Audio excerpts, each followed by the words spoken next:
Lead together, embrace change, enhance everyone's journey.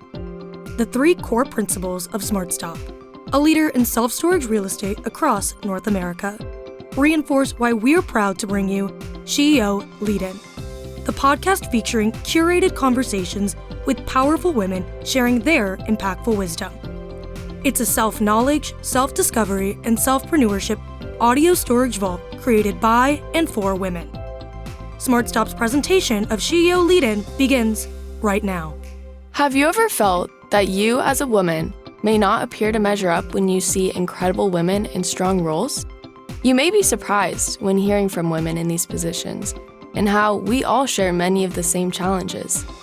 Thank you for joining us for the SheEO Leading-In podcast with Rebecca Jones as we share the journeys of women. Hello, I'm Rebecca Jones, your host of SheEO Lead-In. We are on an exploration together to discover more about the personal journeys of incredible women in both career and life. We all have paths to share that sometimes take incredible turns, deep resilience, and courage to navigate. My hopes are that the challenges shared here encourage women to take leaps of faith and growth when a journey feels too difficult or unachievable. There is great strength deep within each one of us. These stories are meant to share the ways strong women have taken their dreams to strive and thrive to new heights, despite their sometimes rocky paths, and found a way to lead in. So today we're here with Rebecca Smith, the CEO of Above and Beyond Productions. How are you today? I'm doing really well, thank you. Great. I'm so excited to talk about all of that you're doing and just hear a little bit about your story. So do you mind sharing a fun story about your childhood with us?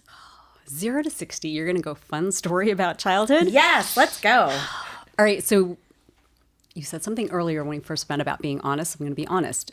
Childhood was hard. I was a little baby moving to the Philippines, from the Philippines to the United States with my parents, and moved 8 times since then before I turned 17. So you're talking about a lot of moves. You're talking about being an immigrant, living in places where no one looked like us. North Dakota, Iowa, South Dakota, Missouri. So I always felt, Rebecca, like I was holding my breath as a child. Well, I'm not an immigrant, but I had a tough childhood too. So I know that really shapes you, but it shapes you honestly in a really good way too. For sure. A really good way, sure. Because it makes you so resilient. Mm-hmm. And when things come at you, you just say, okay, what's next? Yeah. It's all right. Oh yeah. And new things are not scary. Exactly. Yeah. I love that. Right. Well, fun story I'm just going to share with you. My stepmom was Filipino. And a lot of people don't know this about me. She and my dad got married when I was 11. Okay. So I grew up with pancit and the Filipino culture and lumpia and all of it. And I just love it. I love different cultures, but especially the Filipino culture. Very cool. Yes. So anyway, let's talk about you and what you do. What does a day look like at work? So the cool thing about working for yourself, really, and working for the community is the day looks different all the time. So it could be meeting with people at a nonprofit organization and seeing what their needs are. It could be meeting with people who actually are served by these nonprofit organizations. So high school students or people out in the community. So lots of different ways to do this. But then I'm also committed to just making sure I'm taking care of my health and taking care of my family, and then also taking care of my friendships too. So the day is different all the time, if that makes sense. I love that. But I think that kind of goes back to what you're comfortable with because you had so much change as a kid. Yes. So, and not everyone could do the job of having something different every day. Right. You know, when, I don't know about you, but when my dad, my mom didn't work when I was a kid. My dad, he always went to the same job, always did the same thing.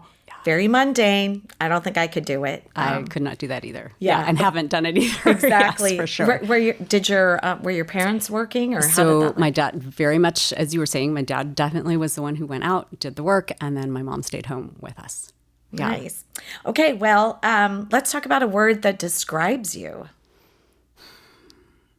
So I'll use a word that I want other people to use and that other people do use. Can I do that? Yeah, All right. for sure. So it's a win for me if somebody has a conversation with me or takes a walk with me and then either texts or calls or just says, that was so energizing to be with you, or I was so energized when I had a chance to talk with you or ask you a question or go on a walk. So energizing or energized is a word that's important to me. There are other words that are important too, but energizing for sure. No, I can definitely see that about you. You Yeah. do have a lot of energy, and you've got a big smile on your face and a light in your eyes. Thank you. Yeah, it's well, and I really want beautiful. other people to be energized too in the moment, Yes. because people are coming and they either, like I said, have a question or in transition or need encouragement. And I think that energy is really important. I love that. Needs encouragement. Yes. That's one of the things that I love most about my job. We're not talking about my job today, but literally that is the most important thing, I think. And I think in any career, when you can uplift people, I think that's really important, because then the team feels good. The team feels energized, back to your point. Right. So anyway, how long have you been in your current career? And if you did something before, what was that? Right. So I feel like on one sense, the careers are a through line really about helping people find their purpose. So I'll say the easiest way to describe this is I've been in my career for a while. I did graduate school at University of San Diego. Let's just say many years ago. Can we say that? Many years ago. And since then, though, have had a chance to work with people around their career development. Again, easiest way to say this, with high school students, with military veterans, with engineers at Qualcomm, with people in nonprofit organizations. But it's always been about how do we help people do what they're really called to do. Well, that is right up my alley too, because I think one of the biggest problems that we have is we don't encourage our kids so much as to what they want to do, but kind of what we want them to do. But they've got a purpose. And when they're doing something that's not fulfilling their purpose, they're never going to thrive. Right. And that's when you see unhappy people at work, and it affects, honestly, everyone. Everyone. Yep. Yeah. It creates a bad culture. And I go beyond that and I actually say, yes, this is about your purpose. But what I've started to tell students, and I've done this really recently at San Diego State University, UCSD, USD, the world needs you. Yes. So when they hear not just you need to find your purpose, which also sounds very scary sometimes, right? But when they hear the world needs you, then they're paying attention. They're like, really? Yeah. And the world needs more encouragers too. Like Agreed. you. Agreed. So, you know, when I talk to young people and I talk about purpose and all of that, I tell them, try new things, even things that are kind of scary, not dangerous, but a little scary, because when you do find that thing that you really click with, you're so good at it. Mm-hmm. You're so good at it. Absolutely. It's so natural. It's so perfect for you. And then, you know, yeah, the world definitely needs you to be in that exact spot. Yes. Because you're making a difference. Yes. Even if it's building widgets or creating widgets or something, because you are going to inspire people around you when you're happy and you are feeling fulfilled. Right. Okay, so a little bit about success and failure. How do you measure success? And I think failure is not a bad thing always, because again, you know, it kind of redirects you in many cases. So For sure. What are your thoughts on that? So success as an educator, I had a mentor of mine that used to say the proof is in the pudding. So for me, success has been, where do the students go? Do the students find their purpose? Do the students take their interests and say, ooh, I'm going to check this out. I'm going to check that out. I'm going to go help these people. I'm going to create this new thing. I'm going to make these connections. And for me to sit back and just watch that happen, that to me is success. To know that I had a small part in, again, maybe a quick bit of advice or an introduction that I could make or a skill redirect, but just to be a part of that journey, that to me is success. Yeah. And even being a mirror so that they can see in themselves things that you see. A mirror, a bridge, whatever metaphor you want to use. Yeah. But all of that I think is really, really important. I love there's some Asian proverb about, letting the people really take the credit for the work that they do. And that's also been really important too. That's success when somebody says, check this out. They usually come back though too. I got a text from somebody the other day who was a former student and then a former direct report. And she said, I'm so grateful that I started my career with you. I was her first boss out of graduate school because she said, look what I'm doing now. That's success. 100%. I love that. I you know what? When someone takes the time to allow you the space to see into their lives what you've done and you've helped them find within themselves, That's huge. I would say that's a grand slam. Thank I really you. would. I would say it's a grand slam. That's a Bases win. loaded. That's a win. All right. Definitely. Okay, so let's talk about life and work balance, because that is a tough one. I oftentimes, I've always thought, oh gosh, I'm crushing it today. And then I could even the very next day go, oh my gosh, I'm such a failure. This is You mean terrible. those meltdown moments? Yes. Yes. Yesterday I was like, I've got to figure out how to get to the grocery store so I can eat. So I'm not eating out all of the time, because sometimes my schedule is so crazy. What about you? How do you feel about the balance, and how are you doing in that? Right. So I think that question gets interesting at different seasons in our life, right? Agreed. So, yeah. But I've always appreciated the word more integration rather than balance, because balance has a sense that there are scales and you're weighing, and then this thing gets heavier than that thing, right? Versus integration, there's more of a seamlessness to it. So I'm going to get this and that. I'm not going to have to choose between. I love it. Does that, right? Yeah. Well, because you're going to be, at moments, you're going to have to put more time into work, less time into your family life. And that, that's a bummer. Right. But then you just say, but I'm only doing this for a certain amount of time. Yes, for a certain amount of time. Yes. Or can you do a little bit of both at the same time? Yes, so I remember exactly. just even, times when I would take my son to baseball practice, and then I'd be in the car doing what? Doing work, because I could do that during that time. Or it was taking him to the karate dojo. And again, be on the sidelines doing work, but I was still there. I was still present. And then we could go and have fun for dinner right after that. So that sense of integration, I'm really blessed now, because I'm in a season where I can really choose the organizations and the projects that I get to work on. There's the both and. And of course, when a client says, here's when we need this to happen, then you just make it happen. Love it. Okay, so as a female leader, what is the most significant barrier that you've experienced? Being misunderstood, being miscast, being misperceived.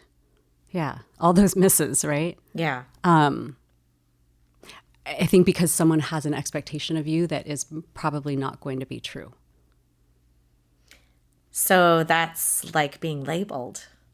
Being labeled, and sometimes being labeled before you get a chance to actually show your stuff, before you actually get a chance to do the thing. It's a bias.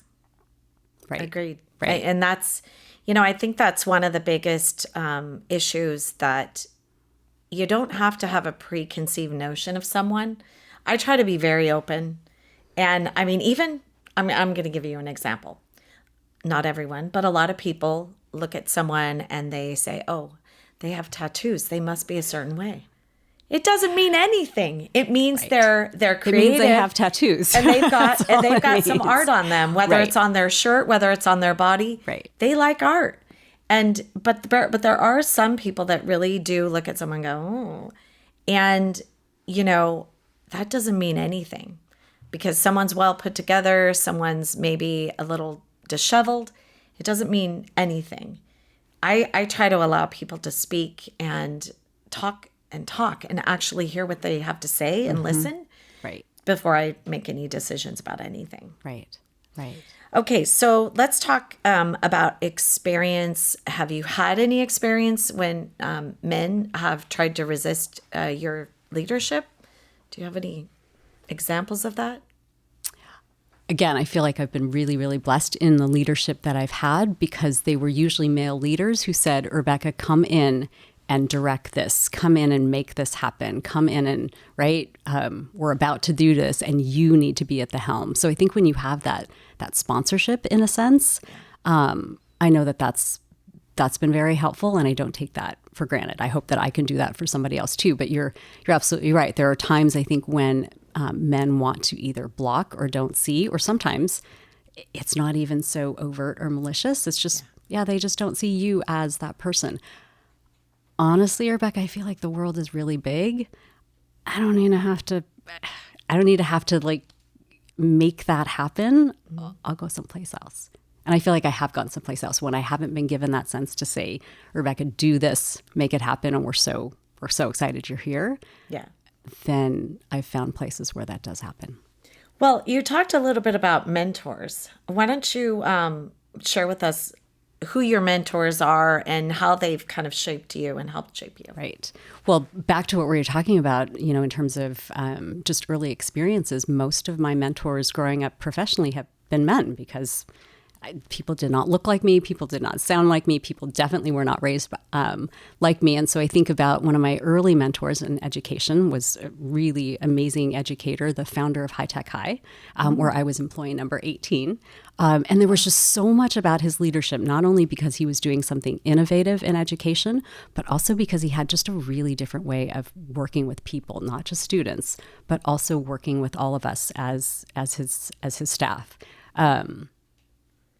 And that's a totally different approach to education. Very much so. Yeah. Very much Creating so. the team atmosphere and the project-based Right. versus the books, which a lot of kids really thrive in that. Oh, for sure. And a lot of employees thrive with that too. They do. But he used to say two things. He said, Rebecca, for me, leadership is really simple. You hire the right people at the right time for the right thing, and then you move the obstacles out of their way.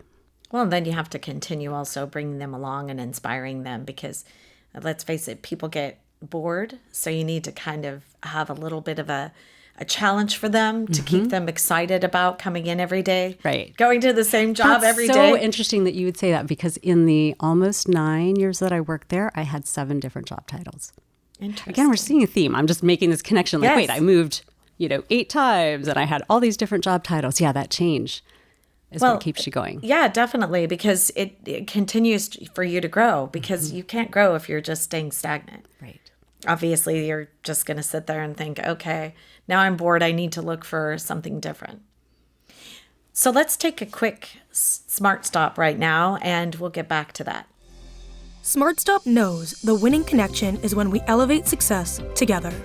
SmartStop Self Storage, a California company with nearly 200 properties and over 15 million square feet of rentable storage in the US and Canada, is committed to positively impacting the communities we serve on the national and local level. By aligning our core principles of leading together, embracing change, and enhancing everyone's journey with local initiatives focused on education, health, and social welfare, we all elevate together. Through financial and strategic partnerships with nonprofits and prestigious organizations such as Cloudcast Media, Arrow McLaren IndyCar, Breast Cancer Research Foundation, Wounded Warrior Project, USC Athletics, the Brampton Steelheads, MMA fighters and boxers, and other unique athletes, we aim to foster a sense of unity and pride within the communities we serve, creating a shared identity and generating a positive atmosphere. To learn more about our core values, our locations, and career opportunities, please visit us at smartstopselfstorage.com. SmartStop, elevating success together. So just thinking about, the challenges, having someone challenge you a little bit in your job, just to take you to that next level. Do you have any examples where you've really felt that? Somebody that really said, let's bring you to this next level. I'd say the same mentor, because it was always about saying, Rebecca, you've done this. Thank you. And this has been great. And here's the next thing. Of course, we were also building an organization at the time too, right? So a lot was new, a lot needed to happen that hadn't happened before. So I think somebody believing in you, even when you've never done it before, super important. And I know when I have led teams, that's exactly how I have really wanted to lead as well. Somebody saying, but I've never done that before, Rebecca, or I'm not trained in that. I'm not experienced in that. And just for me to be able to say, yes, and you can do it. Let's go. Kind of back to the earlier conversation of the mirror, seeing something in you where they could help you move you to the next level, but also saying, hey, you know what? Try things that are new. Yes. Try things that are a little bit outside that comfort zone because we're building something together. Yes. You're part of the structure, the foundation. Yeah. To build it to the next level. Right. That's super cool. So what are some lessons learned that you would like to share with our listeners today that they could apply to their life? So we've been talking about students and purpose and all of that. And I would think this applies to people that are even not so young students, really looking at what are you interested in? What interests you right now? I think a lot of times people think, I need to find my passion, I need to find my purpose, and that can seem really grand at first. So I'll say start small, start with your interests. What catches your eye? What are you attuned to? What's important for you in the world to, whether it's a problem you want to solve or something that you want to explore, start there. I always say to people, let's not ask young people, what do you want to be when you grow up? Because you know what? The world changes, and the world has changed.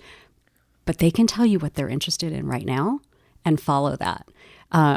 I'm actually talking to a lot of people who are in a different season of their careers where they're having to reinvent because all of a sudden they are either laid off or transitioned or thinking about retirement, but they're not yet ready to go, right? Golf for the rest of the day. I don't know if I'll ever be ready for that. There are a lot of people who aren't, right? Oh, and so they yeah. are saying, Rebecca, what's next? And I'll say the same thing.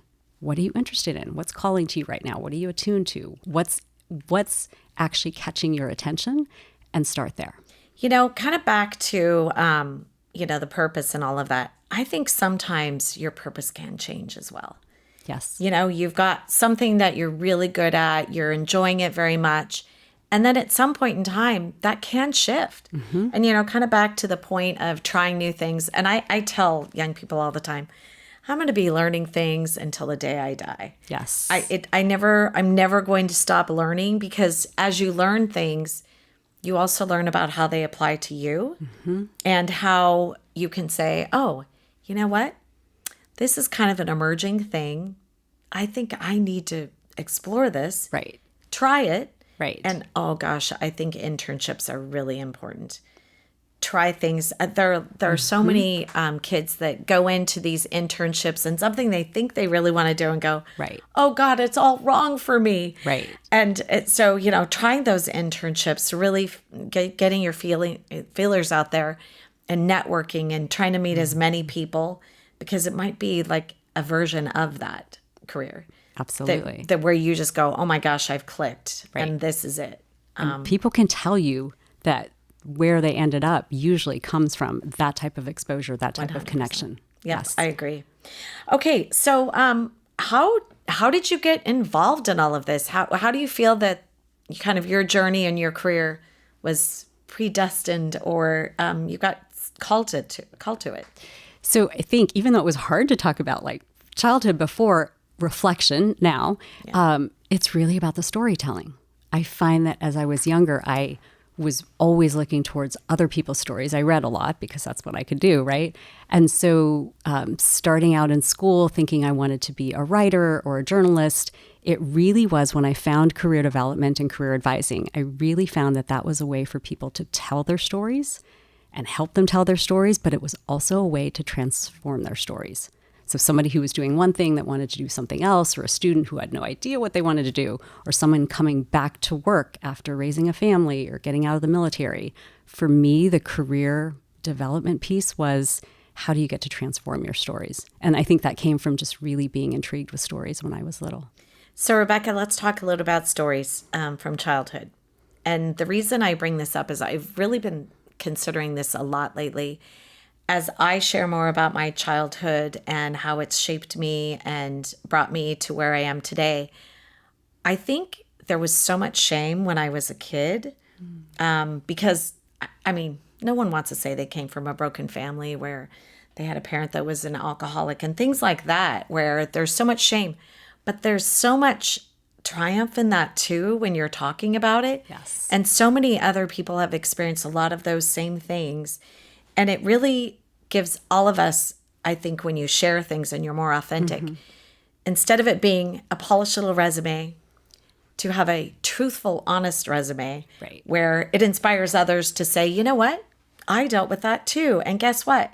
I see that it can be done. Right. I can move forward from whatever brokenness or shame that I felt. I've been really thinking about this a lot lately. Well, thank you for that, because I'm still sitting here thinking, her first question was about childhood. I did not expect that, right? And it's hard to talk about, but I'm hearing what you're saying. That it's okay that it's hard to talk about it. That's okay. And you know what? It gets easier as you start talking about it more. Right. But again, you know what? To the one child that you talk to, or someone that had a childhood that was like yours, right. where they moved that. By the way, I went to 3 high schools, so yes.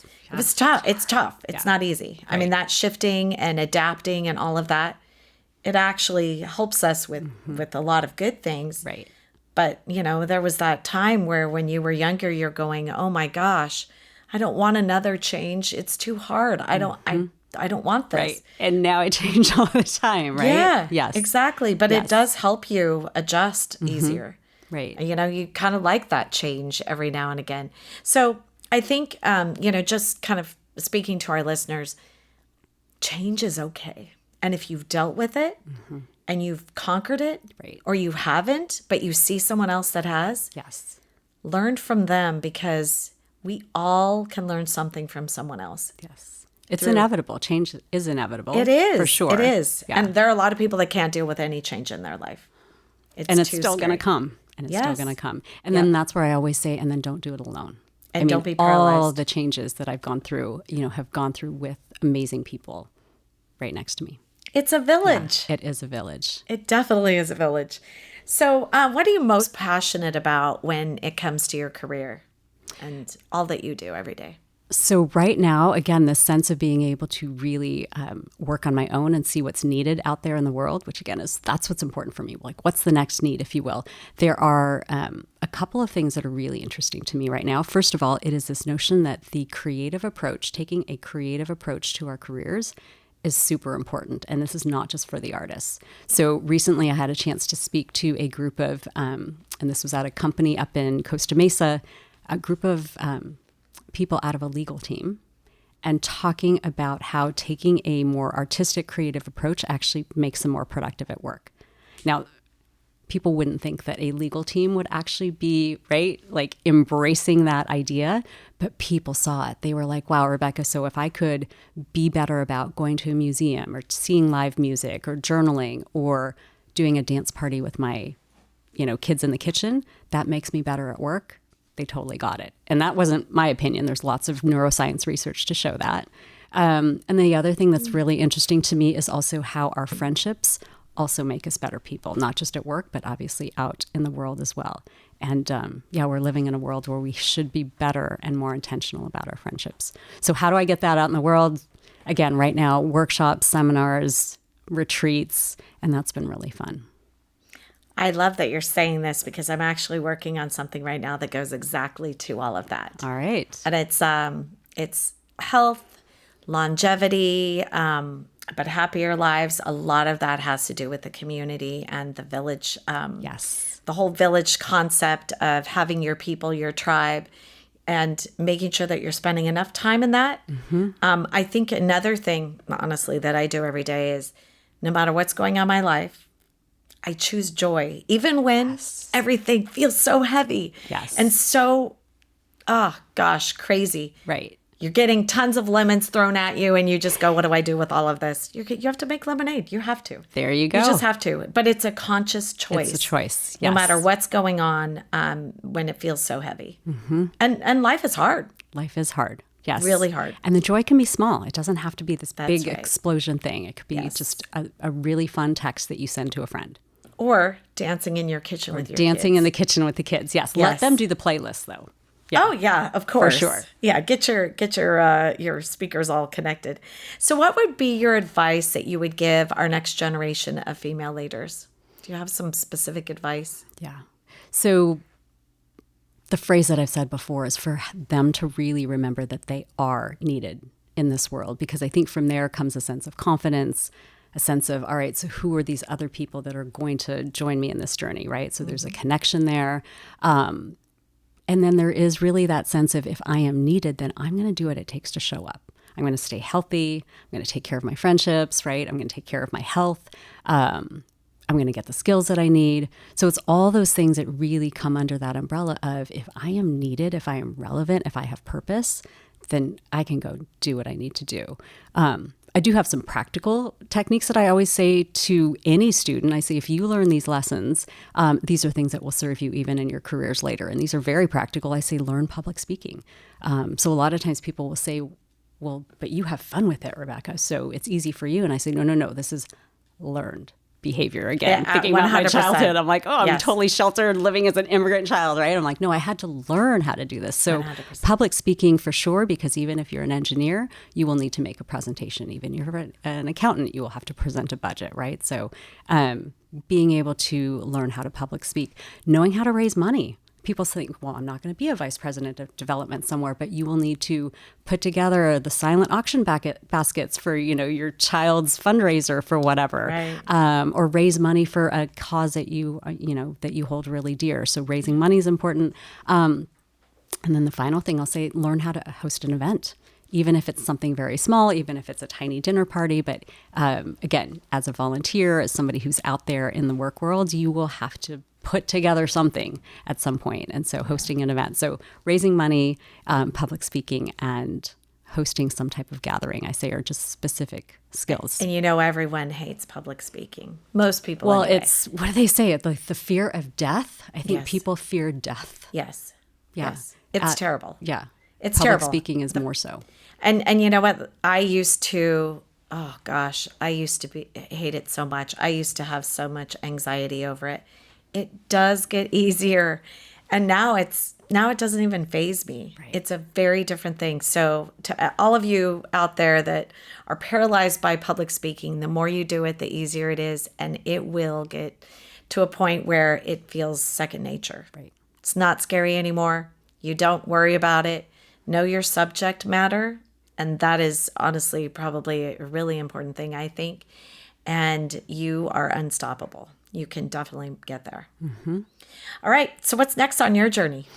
So what's next is doing more creative work, which probably doesn't surprise you given what I've talked about before. Last year, I launched my very first community art exhibition. It was a photography exhibit called The Butcher, the Baker, and the Candlestick Maker from a 1798 nursery rhyme. Yes. I commissioned a local Filipina artist, and we took pictures of butchers, bakers, and candle makers in San Diego who were actually like making it work in the country's most expensive city, right? And yet they are making candles and baking bread for a living. These photos, oh my gosh, they were gorgeous. And I actually got to put it in a gallery downtown at Park and Market. Thank you, UCSD. And to see these photos was just really, it was uplifting. It was connecting. There was for me, it was this underlying message of like, let's shop local and support our local artisans. Yeah. But Rebecca, I'd never launched an art exhibit before. So the fact that I was Stretching like, yourself. I'm going to do Stretching it, yourself, I love proof it. of concept, right? Yes, yes. So I want to do more. And again, my art is conceptual. I come up with the idea. So I worked with a photographer for that exhibit. I might work with a videographer. I might work with a writer. But the themes have to be about making our community better and more uplifted. Well, I look forward to an invitation to You your will next get an exhibit. invitation. Who I knows? love I might it. have you do the opening remarks or something. That'd I be don't know. great. Yes. That sounds wonderful. Well, thank you so much for joining us. I really love you. your energy. I think you're right. Energetic. Thank you. Thanks for having me. Thank you. Now that was powerful. We hope you've been lifted and encouraged by today's inspiring voice. Always remember that life doesn't look exactly the same for each one of us. Never stop dreaming, striving, and thriving. In future episodes, we look forward to bringing you powerful stories from amazing women who learned how to lead in to challenges. Thank you for listening and being part of our community with SheEO host, Rebecca Jones. The incredible curated SheEO conversation you just enjoyed was brought to you by SmartStop, a leader in self-storage real estate and a company that upholds its core principles of leading together, embracing change, and enhancing everyone's journey. To learn more about SmartStop, please visit smartstopselfstorage.com. Cloudcast Media.